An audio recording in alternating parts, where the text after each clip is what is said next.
Greetings and welcome to the Dr. J Vlog Series. It's Monday, June 15th, 2026. And this is part 4, the final part of a little mini-series that I started a couple of weeks back on your creative gifts. And in this final installment, I'd like to speak to everyone today about the importance of committing yourselves to developing and sharing your special gifts as part of a broader movement, if you will, towards the realization of global consciousness. Sounds pretty highfalutin. I want to speak to you about how you can make a real difference by sharing your creative gifts with the rest of the world and with kindness.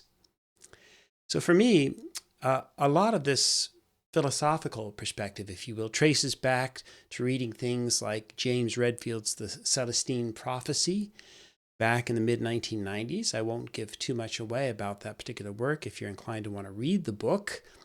And it was a bestseller, I guess, back in the day for about 3 years.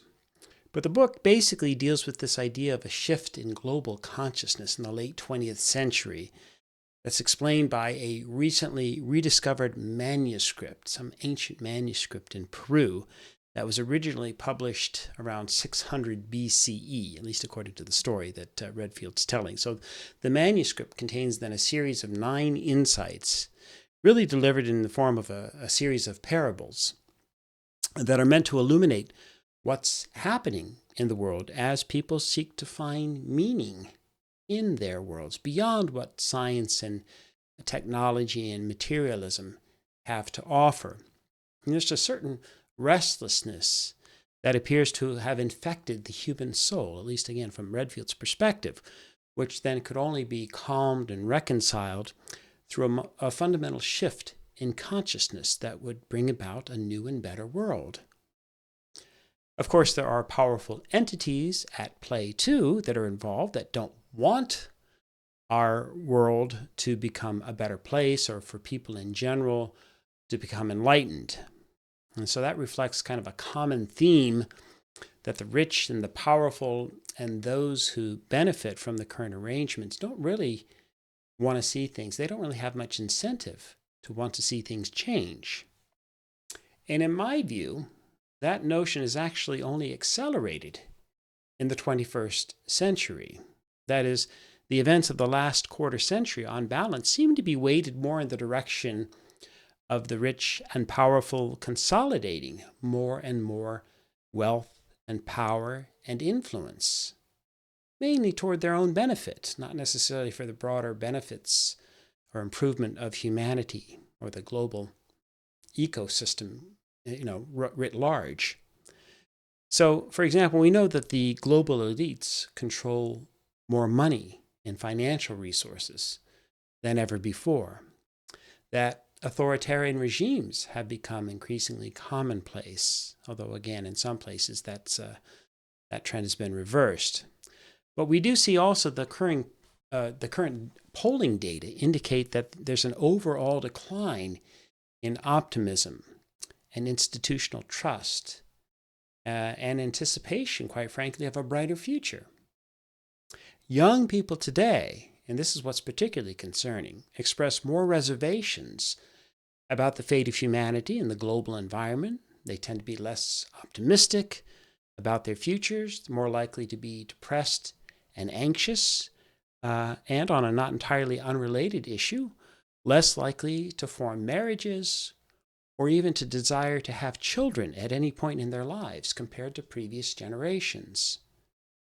And more than anything else, that brief description of how what we might call youthful pessimism today has in part or largely replaced what we used to call youthful optimism. And so that's where I'd like to shift the narrative.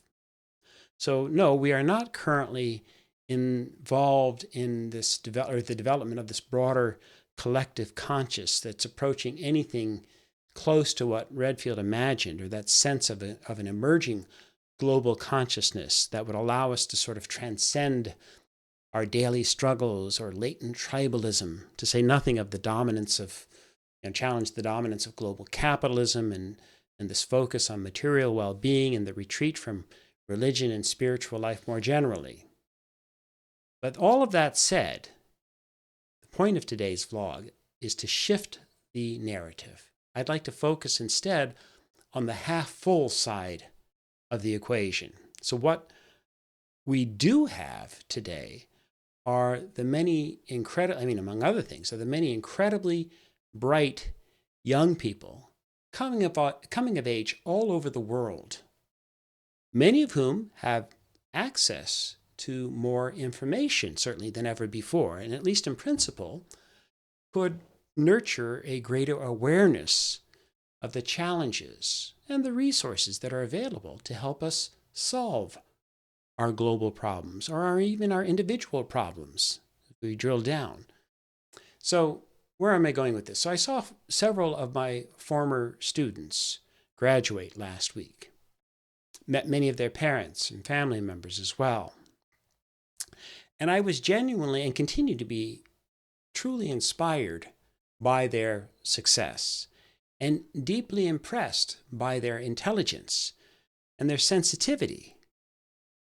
And it's something that we might take for granted in some senses. And I understand not everybody teaches, not everyone works with students, etc. So we all have different experiences and different levels of familiarity with where young people are at today, etc., in our own personal experiences. But my point here is simply that I know that young people are, in general, resilient, have so many abilities that could be developed. And I'm quite certain that many of them are, and many of my students, for example, are brighter than I am, or at least have certain kinds of knowledge and abilities and the potential to extend their vision and their reach much further into the future than I can with my aging mind and body and my declining vision, shall we say. And they, one and all, inspire me then to work even harder to continue to learn and to hopefully improve my own vision and understanding and contributions to humanity while I'm here. So I don't want to embarrass any of my former students, but I'm going to mention simply that I've seen a great deal of inspirational analysis and thinking and perspectives that have been shown, especially by the brightest of my students in various classes. So I'm going to mention a few of these folks simply by first name to protect them somewhat, not entirely their anonymity. But I should mention that amongst these incredibly bright and thoughtful and engaged students that I've had the pleasure of getting to know, especially in the last couple of years, or amongst those who were just graduating especially, I just want to mention people like Alexandra and Joey N., and Titus and Nell and Emily and Yusuf. And these are just some, again, of the brilliant young people who can and should be amongst our next crop of leaders. I think of people like Danielle and Jamie and Aaliyah and Chase and Nico and Kiera. And I realize that we have these brilliant, sensitive young people graduating who have such gifts that they may not even fully really appreciate the depth and the breadth of their own abilities. And we have people with amazing analytic and statistical skills that could be put to use in so many fields, in so many different avenues, including some of whom I've already mentioned. But I could also mention people like Hermela, Abdallah, Tianxi, Catherine, Owen, Quinn, and Riley. Or dating back to last year's advanced stats courses that I taught. I could mention people like Paige, and Dakota, and Erica, and Victor, as well as Martina, Nicholas, Kiera, Joey, and Nora. And so many more, some of whom I'm certainly forgetting. And I'm not even referencing the students from my 2000 level courses that I've been teaching criminology. But there's a whole whack of other thoughtful, engaging, and promising young people coming up in their ranks too. Now, most importantly, I'm mainly just talking then about the students and their, I guess, mainly intellectual gifts. But of course, people then have so many more gifts, especially in the different realms of the creative arts. And some of you are poets and musicians, or both. Some can write imaginative stories. Others can write brilliant analytic summaries. Some can draw or paint or sculpt. Some have genius level abilities in terms of abstract thinking and problem solving. Some have a special capacity, a true gift in terms of kindness and caring and empathy. Some are remarkable in terms of your abilities to design, whether in terms of clothing or buildings or effective programs. Design can encompass 1,000 different specialties. Some have the gift of speaking, of telling stories, of comedy, or communicating in other ways. Some have tremendous linguistic abilities. Some are geniuses in terms of their abilities to lead organizations, or teams, or perhaps even whole communities or nations ultimately. And yet then some have special talents too in terms of things as pedestrian, quote unquote, as cooking, or gardening, or planting, or carpentry, or building. Some of you are natural teachers, or coaches, or healers, or parents, for that matter. I tell you, as far back as I can remember, I've noticed over the years brilliant parents who are doing an incredible job of raising their children, mentoring the next generation, setting them on the right course, and so much more. And so that's where everything starts, my friends. I encourage you, I urge you to do a personal audit to identify your strengths, your creative gifts, and whatever genius you possess. And then please spend as much time as possible cultivating and then sharing with loving kindness whatever gifts you have. None of us can or will be perfect. But here's my advice.